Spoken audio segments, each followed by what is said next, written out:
Bismillahirrahmanirrahim. Alhamdulillahirabbil alamin wassalatu wassalam ala asyrafil anbiya'i wal mursalin wa ala alihi wa sahbihi ajma'in. Subhanaka la ilma lana illa ma 'allamtana innaka antal alimul hakim. Rabbi shrah li sadri wa yassir li amri wa hlul 'uqdatam min lisani yafqahu qawli. Amma ba'd.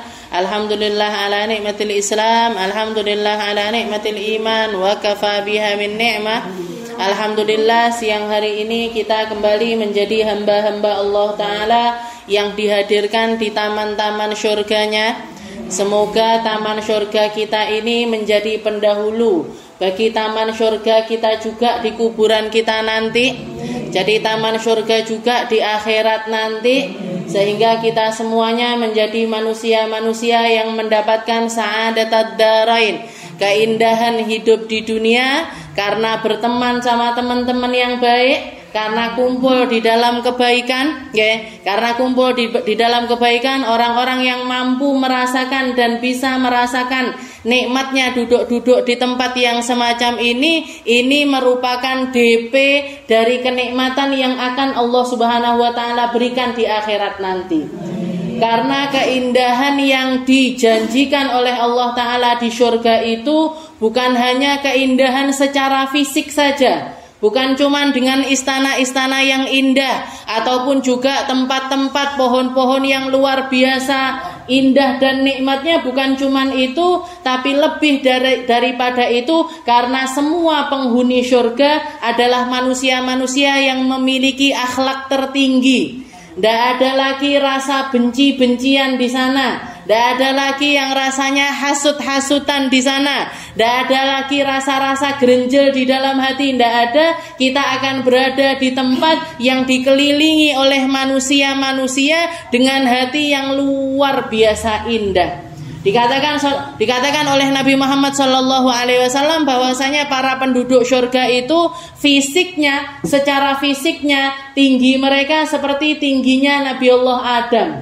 Nabi Adam itu tingginya sekitar 600 meter, Bu. Jadi semua manusia tingginya itu setinggi Nabi Allah Adam. Cantik dan gantengnya itu setara dengan gantengnya Nabi Allah Yusuf. Yang dikatakan oleh para ulama kita menafsirkan atau ngasih kriteria bahwasanya kalau kegantengan itu seperti bulatan, separuhnya diberikan kepada Nabi Muhammad SAW, separuhnya lagi diberikan kepada Nabi Allah Yusuf, sedangkan seperempatnya ini dibagikan kepada seluruh manusia mulai dari zamannya Nabi Adam sampai akhir zaman nanti.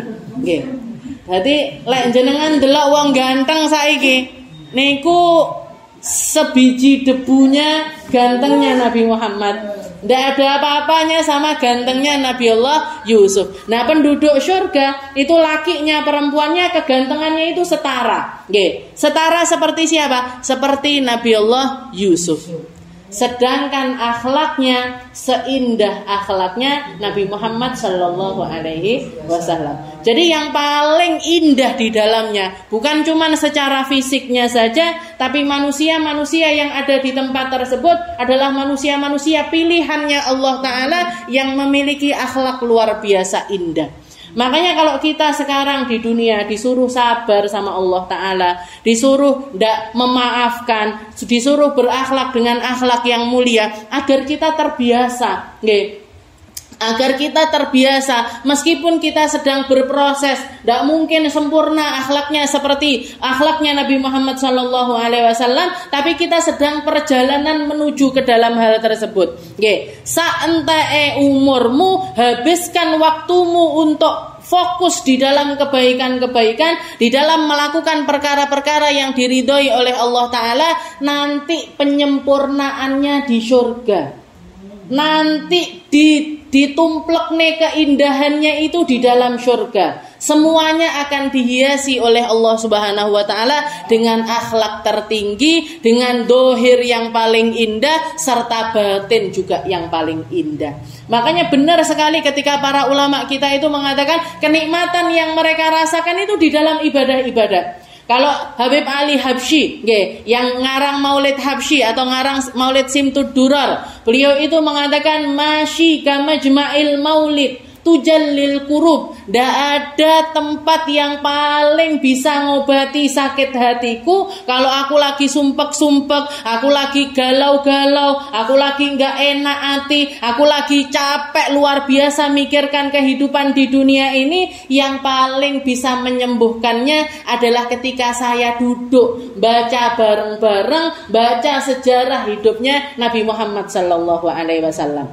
Ada juga beberapa ulama yang mengatakan mereka itu mayahumuni, saya tidak pernah merasakan sumpek, saya tidak pernah merasakan kegalauan di dalam hati ini seperti galaunya kalau matahari itu terbit.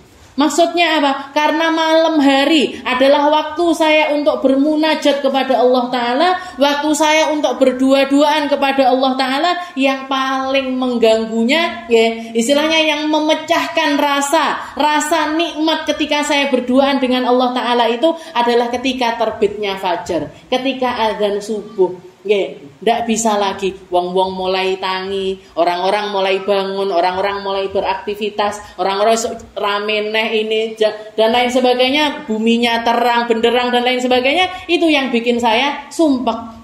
Jadi kenikmatannya mereka di dalam bangun malamnya mereka, nikmatnya mereka di majelis-majelis semacam ini, nikmatnya mereka ketika baca maulid bersama-sama, sholawatan bareng, zikiran bareng, tahlilan bareng, baca Al-Quran bareng. Itu yang bikin mereka nikmat. Kenapa? Karena kalau ketemu sama manusia luaran, orang-orang yang tidak kenal Allah, orang-orang yang di dalam hatinya tidak ada cinta sama Nabi Muhammad Sallallahu Alaihi Wasallam, mereka ini rasa, ketika duduk sama mereka ini sungguh sangat bertolak belakang dengan apa yang ingin saya rasakan.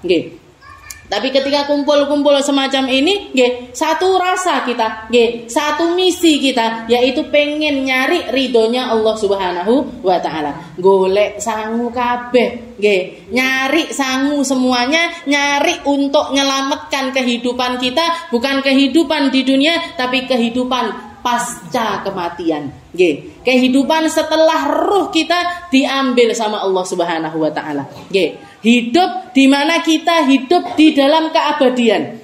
Karena sebelum roh ini terkurung di dalam jiwa kita, Allah Subhanahu wa Ta'ala menciptakan seluruh roh itu dari cahayanya Allah Subhanahu wa Ta'ala. Jadi asline peti tete roh niku apik kabeh, Bu.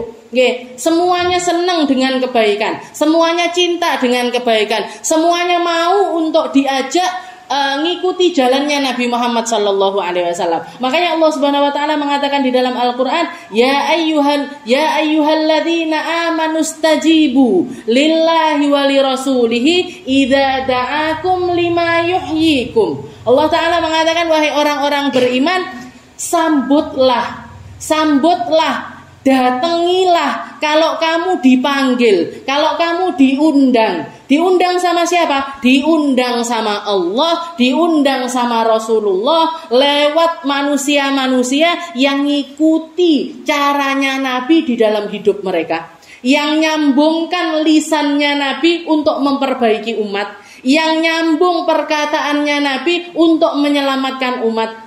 Tekanono undangane, datangi undangan mereka, istajibu, datangilah, sambutlah panggilan mereka. Kenapa? Karena panggilan mereka itu idza da'akum lima yuhyikum, karena mereka itu sedang mengajak kalian untuk masuk di dalam kehidupan yang nyata, untuk menghidupkan ruh kalian yang sebenarnya. Untuk menghidupkan ruh kita. Ketika kita baca ayat ini, idza da'akum lima yuhyikum, ketika Nabi Muhammad ngajak kalian untuk menghidupkan kalian. Yang diajak ini kira-kira hidup napa mati sambunan? Hidup masihan. Wong dijak kumpul-kumpul, dijak sholat jamaahan, masa wong mati dijak sholat jamaahan? Ayo ahli kubur bangkitlah, sholat subuh bareng-bareng, kan boten. Yang diajak kan yang hidup. Tapi kenapa Allah Ta'ala mengatakan di situ idza da'akum lima yuhyikum, ketika Allah Ta'ala dan Rasulnya ini memanggil kalian semuanya untuk menghidupkan kalian. Kenapa? Karena ruh kita perlu dihidupkan. Ruh kita butuh konsumsi sebagaimana fisik kita juga butuh konsumsi. Ruh kita butuh obat sebagaimana fisik kita kalau lagi sakit juga butuh obat.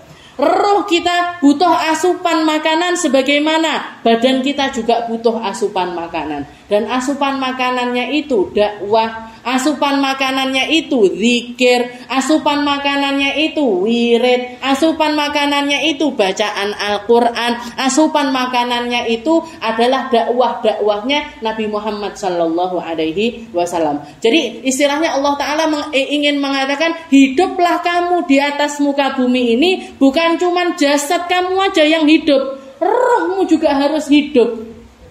Rohmu juga harus bangkit, roh kamu juga harus semangat, roh kamu juga harus ikut di dalam setiap aspek kehidupan yang sedang kamu lakukan. Kamu masak, niatkan untuk Allah. Kamu bangun rumah, niatkan untuk Allah. Kamu kerja, niatkan untuk Allah. Kamu pergi kemana aja, didik anak, guyonan sekalipun, niatkan itu semuanya untuk Allah Subhanahu wa Ta'ala. Jenengan pengen jalan-jalan, saya pengen ke laut, atau saya pengen ke gunung, apa niatnya? Saya ingin ke sana terus bertafakur terhadap keindahan bikinannya Allah Subhanahu wa Ta'ala. Kita lihat betapa langit yang luar biasa luas, tinggi, ndak enek tiange sama sekali. Air laut yang begitu luasnya dengan berbagai macam hewan yang ada di dalamnya. Iki kabeh enek sing ngeramut, Bu. Ini semuanya ada yang merawat. Ini semuanya ada yang ngasih jatah makan. Ini semuanya ada yang ngasih rezeki, yaitu Allah Subhanahu wa Ta'ala. Bukan cuman Tuhannya mereka, tapi juga Tuhannya kita semua. Tuhannya kita semua. Di dalam ayat yang lain Allah Subhanahu wa Ta'ala mengatakan, wa yauma tashhadu alaihim alsinatuhum wa aydihim wa arjulahum bima kanu ya'malun. Jadi nanti wahai Muhammad, katakan kepada mereka, kalau mereka menghidupkan roh mereka bersamaan dengan jasad mereka, maka tangan atau jasad mereka ini akan masuk dalam kategori pembela mereka di hadapan Allah Subhanahu wa Ta'ala. Wa yauma tashhadu alaihim. Jadi nanti ini badan kita ini, Bu, badan kita ini adalah makhluknya Allah Ta'ala. Sama dengan pohon, sama dengan batu, sama dengan rumah, sama dengan apapun yang kita lihat di alam semesta ini, itu sama. Cuman bedanya Allah Subhanahu wa Ta'ala begitu seseorang itu rohnya dicampurkan sama badannya, masuk roh ini ditiupkan ke dalam jasad mereka, Allah Ta'ala memerintahkan kepada badan mereka serta apapun yang bisa mereka saksikan untuk tunduk atas perintah manusia. Kenapa kok seperti itu? Karena manusia fungsinya diciptakan oleh Allah Ta'ala litakuna khalifatan fil ard, untuk menjadi pemimpin di atas muka bumi ini. Jadi pohon-pohon, batu-batuan, batu-batuan, besi, semen, bahkan badan kita sekalipun, ketika kita masih di dunia ini, sama Allah Ta'ala diperintahkan mereka untuk tunduk kepada kita. Mau kita maksiat ataupun kita taat, mereka diperintahkan untuk tunduk. Ini kaki. Kita perintahkan, ayo kita pergi ke pasar. Ini kaki kita pengennya kita ajak ke pengajian, ya budal ning pengajian. Ini kaki kita perintahkan ke alon-alon, ya budal ning alon-alon. Kenapa? Karena memang dia selama kita masih di tubuhnya, selama kita masih ada di tubuh ini, Allah Ta'ala memerintahkannya untuk tunduk kamu kepada manusia. Kenapa kok seperti itu? Karena manusia adalah khalifah fil ard. Tapi nanti di akhirat, ketika roh sama jasad ini sudah berpisah, ini jasad kita ini jadi saksi-saksi atas kita. Imma hujjatun alaina au hujjatun lana. Dia bisa jadi pembela-pembela kita untuk menyelamatkan kita masuk ke dalam surganya Allah Ta'ala, tapi juga bisa menjadi pendorong-pendorong kita masuk ke dalam nerakanya Allah Subhanahu wa Ta'ala. Sesuai bagaimana kita menfungsikannya.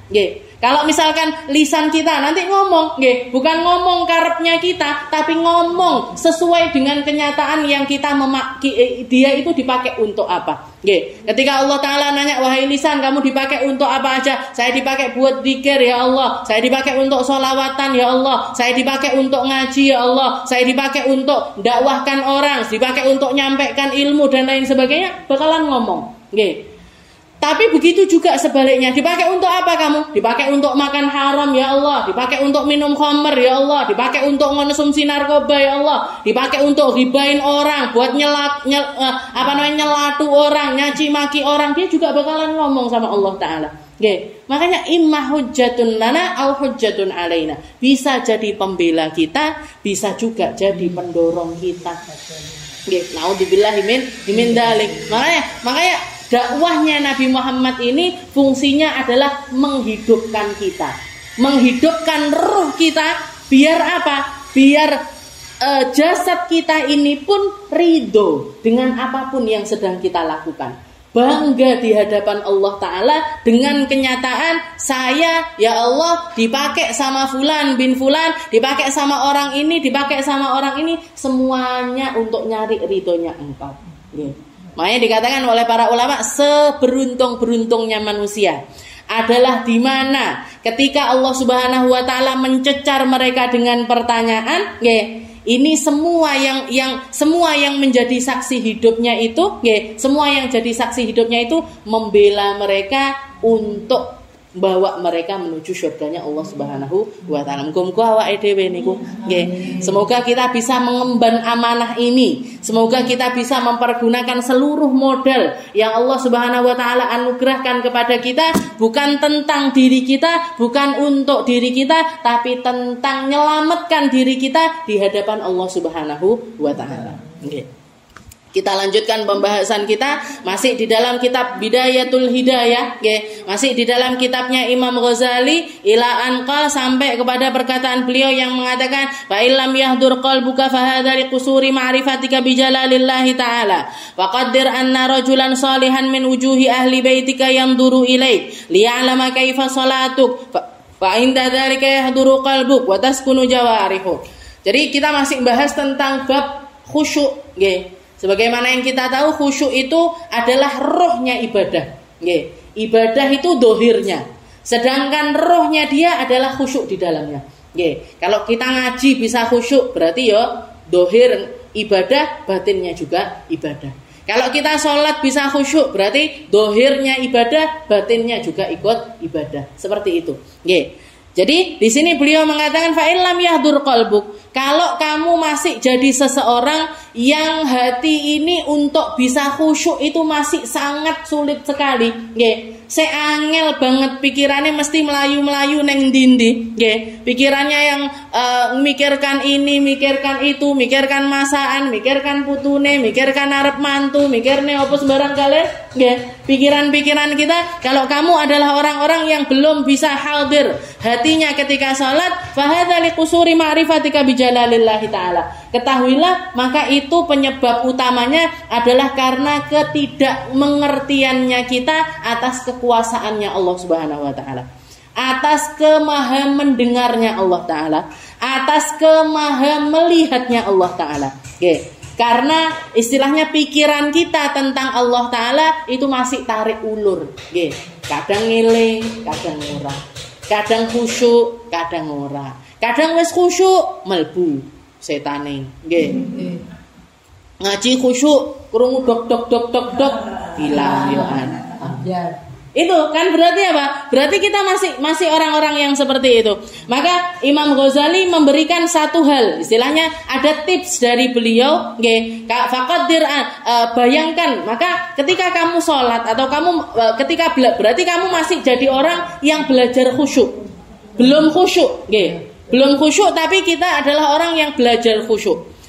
Maka bayangkan ketika kamu sudah berdiri untuk melaksanakan sholat, wes kadek rukuh, sajadah wis dibleber, sudah berdiri untuk melaksanakan sholat, bayangkan kalau misalkan ketika sekarang ini kamu sholat, ada seseorang dari orang yang kamu hormati, dari orang yang kamu hormati ataupun orang-orang yang ada di dalam hatimu, duduk di sampingmu memperhatikan sholatmu, bojone jenengan misalkan, utawa ustadz siapa gitu datang ke rumah, utawa Pak Kiai siapa yang kita hormati, tahu-tahu ke rumah, nggih, terus kita sholat, kita bilang, saya tak sholat dulu. Oh nggih, silahkan sholat. Kita sholat tiba-tiba kiai ini nenggone sebelah ya dhewe. Nggih. Kira-kira kita sholatnya gimana? Apa ya panggah garuk-garuk ngene. Apa ya panggah gatel kene langsung digaruk. Kan iki, nggih to. Diawasi ini saya. Waduh, dilihati ini saya sama guru saya.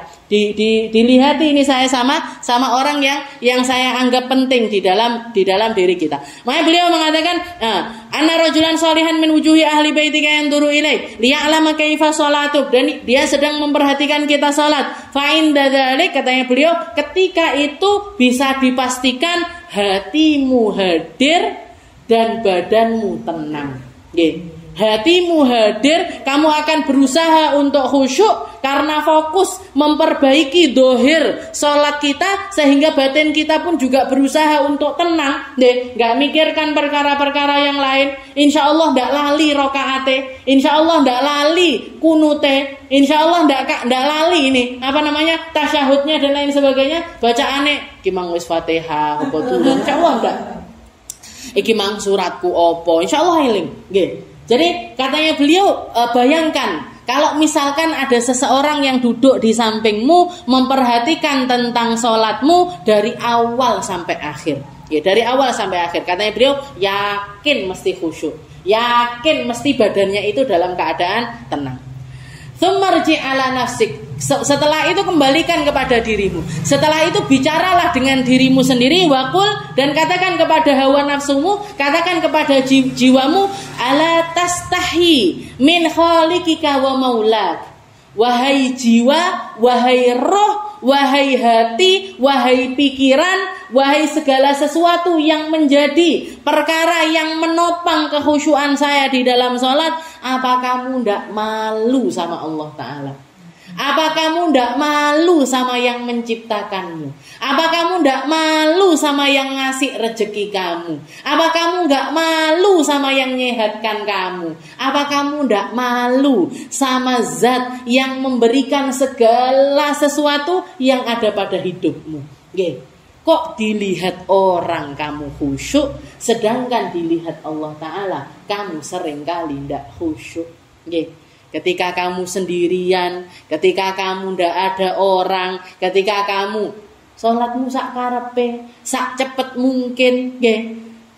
Ditinggal ngenteni iklan delok TV, ngenteni iklan dhisik lagi sholat, nggih. Ama tastahyi. Apa kamu ndak malu sama yang menciptakan kamu? Sehatmu, hartamu, nggih, kemampuan kamu untuk melihat, ilmumu, nggih, ilmumu, pemahamanmu, semuanya dari Allah Ta'ala.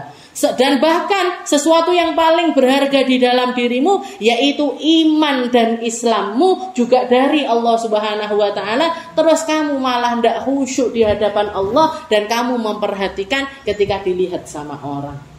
Ketika dilihat, kenapa kamu harus? Makanya di dalam hadis yang lain, Allah Subhanahu wa Ta'ala, di dalam hadis qudsinya, Nabi Muhammad pernah mengatakan, Allah Ta'ala itu ketika melihat seorang hamba sholat, pertama di dalam sholatnya tahu-tahu kepikiran sesuatu yang lain, ke'aradu anillah, dia memikirkan sesuatu hal lain di luar sholat. Maka Allah Ta'ala mengatakan, abdi, hambaku berpaling dari diriku.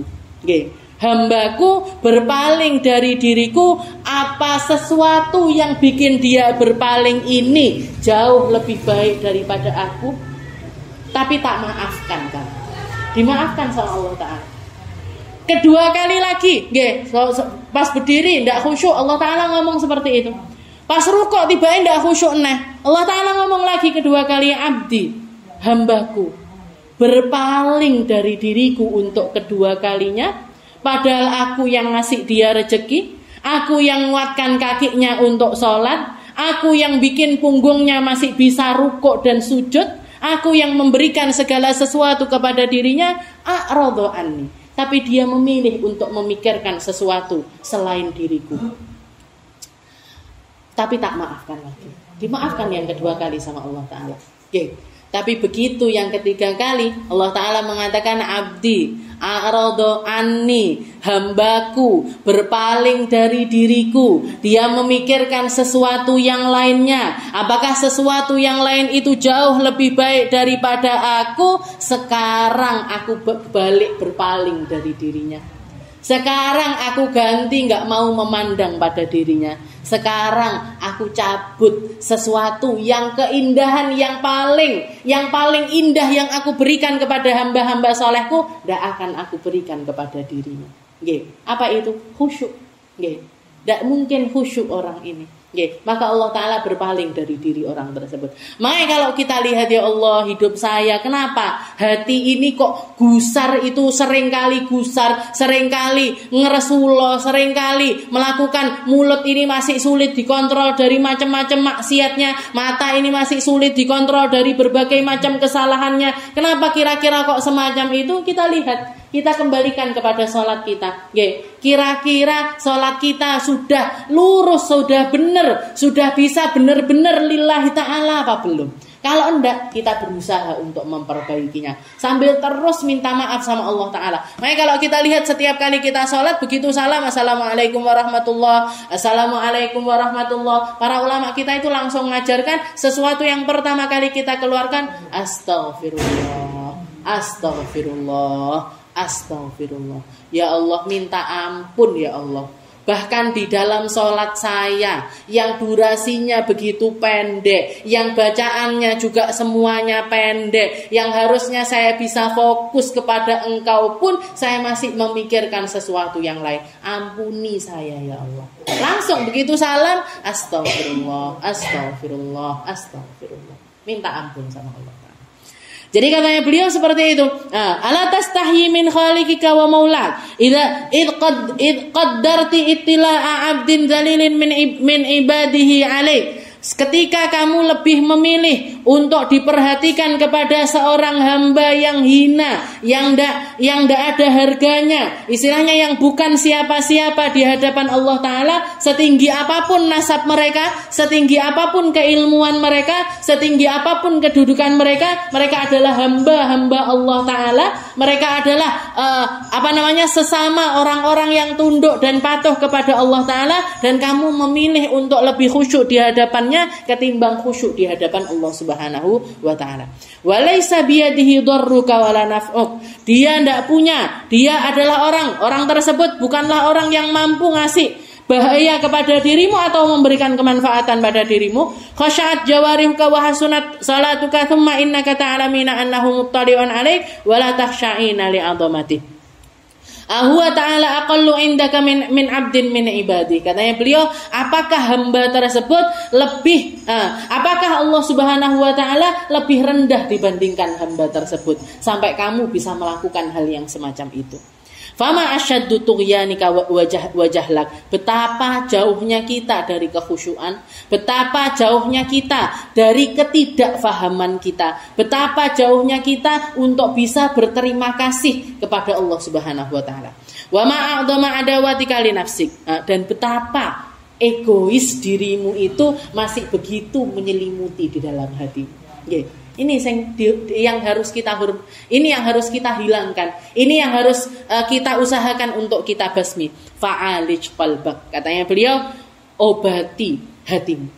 Ketahuilah bahwasanya di dalam hatimu ini masih banyak penyakitnya, masih banyak kotorannya. Obati sekarang juga, cari obatnya sekarang juga, usahakan untuk sembuh sekarang juga. Karena kalau tidak sampai sembuh, kalau hal yang semacam ini kamu bawa mati, kalau hal yang semacam ini kamu bawa mati, tidak tahu gimana nasib kamu di akhirat nanti. Fa'asahu ayyahdura ma'aka fi salatik. Semoga kalau kamu terus mengusahakannya, kalau kamu terus berusaha untuk melakukan hal tersebut, berusaha untuk jadi hamba-hamba yang semakin paham, yang semakin sering menghadirkan Allah Ta'ala. Semoga dengan proses itu sholatmu jadi tambah baik, hatimu jadi tambah baik, dan segala urusan kehidupanmu juga akan diperbaiki sama Allah Ta'ala. Allah Subhanahu Nabi Muhammad SAW pernah mengatakan, sesungguhnya seseorang idza hasunat sholatuh, kalau sholatnya seorang hamba itu bagus, nggih, maka hasunat amro dinihi wa dunya. Perkara dunianya dia akan diperbaiki sama Allah Ta'ala, perkara akhiratnya juga akan diperbaiki oleh Allah Subhanahu wa Ta'ala. Jadi kalau istilahnya ngeten, ketika kita fokusnya di dalam sholat, ketika yang kita perbaiki adalah hubungan kita dengan Allah Ta'ala, tanpa diminta, tanpa kita berusaha ngoyo tentang perkara dunia, Allah Ta'ala akan menghadirkan perkara dunia tersebut. Dijamin, istilahnya dikasih di luar harapan kita bahkan. Kalau yang kita perbaiki adalah akhirat kita, yang kita perbaiki hubungan kita dengan Allah Ta'ala. Tapi kalau yang kamu perbaiki adalah perkara duniamu, akhiratnya durung tentu melok, belum tentu ketut. Tapi kalau kita perbaiki akhirat, dunia ini pasti ikut diperbaiki sama Allah Ta'ala. Fa innahu laisa laka min salatika illa ma aqata minha. Katanya beliau ngutip hadisnya Nabi Muhammad, sesungguhnya yang diterima dari salatnya seorang hamba itu adalah ketika mereka itu berakal di dalamnya. Wa amma ma ataita bihi ma'al ghaflah fa huwa ilal istighfari wat takfiri ahwaj. Tapi kalau kamu masih banyak ghaflahnya, masih banyak lalainya, maka obatnya adalah dengan istighfar dan memperbanyak tafakkur terhadap perkara-perkara yang berkaitan dengan Allah Ta'ala. Faidah hadara qalbuk. Nah, setelah itu kalau kamu sudah bisa mengusahakan khusyuk, bisa khusyuk atau bisa mengusahakan khusyuk, maka fala tatrukil iqamah. Kamu sudah berdiri ngadep Allah Ta'ala, kalau kamu sudah mau sholat, buka perkara sholatmu itu dengan iqamah terlebih dahulu. Mau sholatmu sendirian ataupun sholatmu berjamaah, jangan ninggalkan iqamah. Allahu Akbar, Allahu Akbar. Syahadu an la ilaha illallah, syahadu anna Muhammadar Rasulullah. Hayya 'alas shalah, hayya 'alal falah, qad qamatis shalah, qad qamatis shalah. Allahu Akbar, Allahu Akbar. La ilaha illallah. Iqamah. Ini yang banyak orang istilahnya lek sholat dewe atau sholatnya itu ndak sedang berjamaah, kadang-kadang ndak iqamah. Padahal iqamah itu sunnah, iqamah itu sunnah untuk dilaksanakan masih ya jamaahnya perempuan, Jadi gini, iqamah sama adzan itu kan satu kesatuan, Kalau misalkan sholat jamaah yang dibentuk itu adalah sholat jamaah bersama laki-laki atau khusus laki-laki, maka sunnah dilakukan dua-duanya. Dienekne adzan juga diadakan iqamah. Diadakan adzan juga diadakan iqamah. Tapi kalau misalkan jamaahnya itu perempuan atau kita sholat sendirian, jadi jamaahnya kalau jamaahan perempuan atau kita sholat dengan sholat sendiri, jangan sholat subuh sendiri atau sholat duhur sendiri atau sholat asar sendiri, katanya beliau jangan tinggalkan iqamah. Iqamah itu akan lebih membantu kamu lagi untuk khusyuk. Jadi kenapa? Karena persiapannya tambah panjang. Karena persiapannya tambah panjang. Jadi iqamah dulu. Katanya beliau, fala tatrukil iqamah. Wa in kunta wahdak, walaupun kamu sholat sendiri.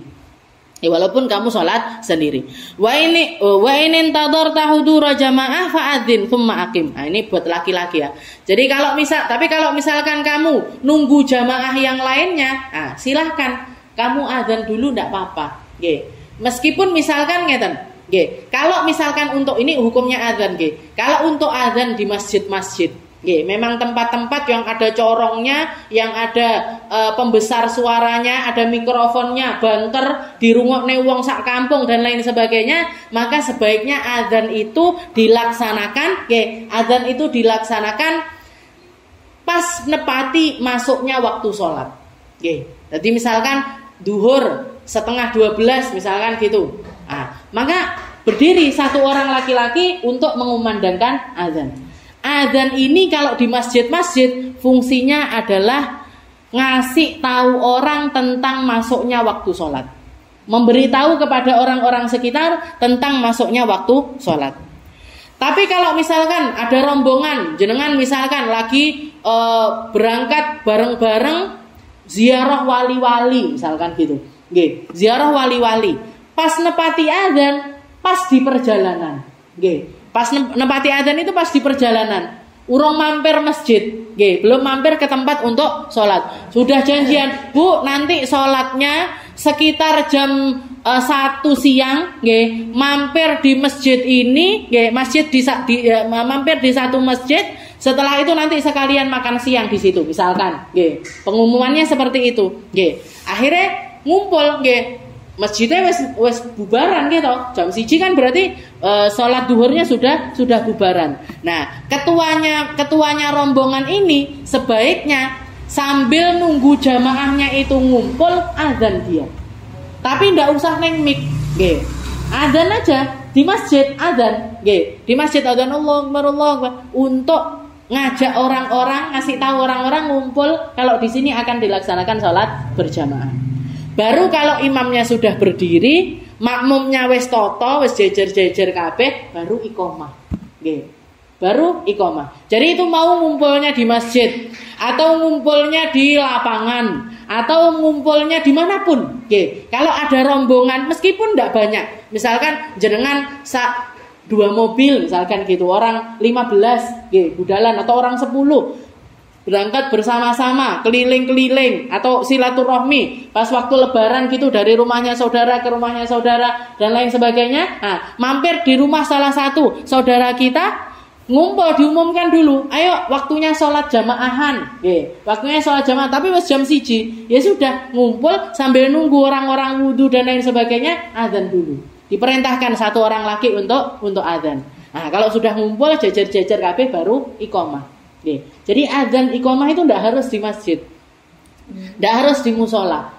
Tapi dimanapun kita kalau akan melaksanakan sholat secara berjamaah, bahkan kalau mau sholat berjamaah sebaiknya kalau ada laki-lakinya di situ, azan iya, iqomah iya.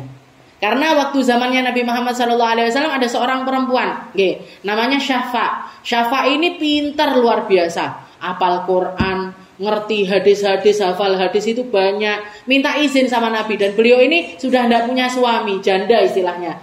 Janda alim pintar. Izin sama Nabi Muhammad, ya Rasul, saya pengen ngadain sholat berjamaah bareng-bareng di rumah saya. Kebetulan rumah saya lumayan luas ya Rasul. Boleh apa enggak ya Rasul? Boleh, silahkan katanya Nabi. Silahkan kamu ngadakan sholat jamaahan di rumah, karena rumahnya cukup jauh dari masjidnya Nabi Muhammad SAW. Jadi beliau bikin istilahnya langgaran dewe di rumah, ngundang orang-orang sekitar, perempuan-perempuan sekitar itu untuk sholat berjamaah di situ. Setelah itu katanya Nabi Muhammad, nanti akan aku perintahkan salah seorang sahabatmu setiap kali masuk waktu sholat untuk naik ke loteng rumahmu, azan di loteng rumahmu. Jadi wong lanang panggilan lek azan. Kalau perempuan ndak sunnah azan. Kalau perempuan ndak sunnah azan. Lek azan panggah wong lanang.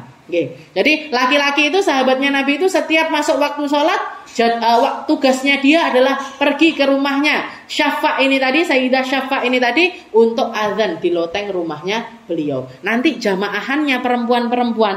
Nah, ketika sebelum sholat jamaah diadakan yang namanya iqomah. Nah, iqomah ini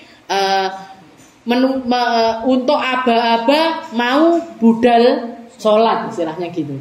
Kalau azan untuk ngasih tahu waktu sholat. Tapi untuk jamaah laki-laki sekalipun, meskipun makanya di musola-musola, ulun sering denger nggih, kalau pas ke Samara atau ke daerah-daerah yang rodok pinggir-pinggir niku, berangkat nyampe sana 3:30 lagi azan. Masjidnya lagi azan atau musolanya baru azan. Saya tanya ke Mbak Lisa, ke penyiarnya itu. Beliaunya bilang, iya Kak, lek di sini orang-orang kampung itu wis janjian. Engko salate bareng-bareng mulih teko sawah yo. Jadi pulang dari sawah karena kabeh tani, semua petani, nanti selesai bertani itu, janjian sekitar jam 3:30, jam 4 ngelumpuk bareng-bareng untuk sholat asar berjamaah. Gimana? Sebenarnya kalau misalkan untuk dikumandangkan sampai kedengeran itu makruh hukumnya. Kenapa? Karena engko jangan-jangan ada orang yang salah paham. Loh, kadang sholat asar kok tas adzan? Kok barusan adzan? Ya akhirnya engko sholat meneh malian, gitu. Atau ada orang pendatang situ nunggu adzan, ora adzan iki, jam berapa? Untuk jadi sebaiknya tidak dikumandangkan. Tapi kalau misalkan orang situ sudah sepakat semua, sehingga kalau ada orang bingung-bingung langsung iso ngeling nih, ya kalau di sini adzannya bukan masuk waktu sholat, tapi untuk ngumpulkan orang biar pada datang ke masjid. Karena kita bareng-bareng sesama petani, nggak masalah. Jadi kalau untuk kumpulan laki-laki adzan plus iqomah. Tapi kalau kumpulan perempuan atau perempuan sendirian, pian sholat dewean pas ndak duwe konco, atau lagi sakit sholatnya sendirian di kamar, panggah iqomah, tambahi dengan iqomah, Allahu Akbar, Allahu Akbar, Allahu Akbar, Allahu Akbar, syahadu la ilaha illallah sampai akhir. Sunnah. Kalau sholat sunnah boten, adzan iqomah itu untuk sholat wajib mawon, subuh, duhur, asar, maghrib, isya. Jadi beliau di sini mengatakan fa idza hadara qalbuk fala tatrukil iqamah wa in kunta wahdak, walaupun kamu sendirian. Wa in intadharta hudura jamaah fa'adzin. Kalau kamu lagi nungguin salat jamaah, maka adzanlah tsumma aqim, kemudian iqamah. Fa idza aqamta fanwi biqalbika ada'i fardhiz zuhri lillahi ta'ala wa liyakun dzalika hadiran fi qalbika inda takbiratil ihram. Wallahu a'lam bissawab. Insyaallah kita lanjutkan di pertemuan yang selanjutnya.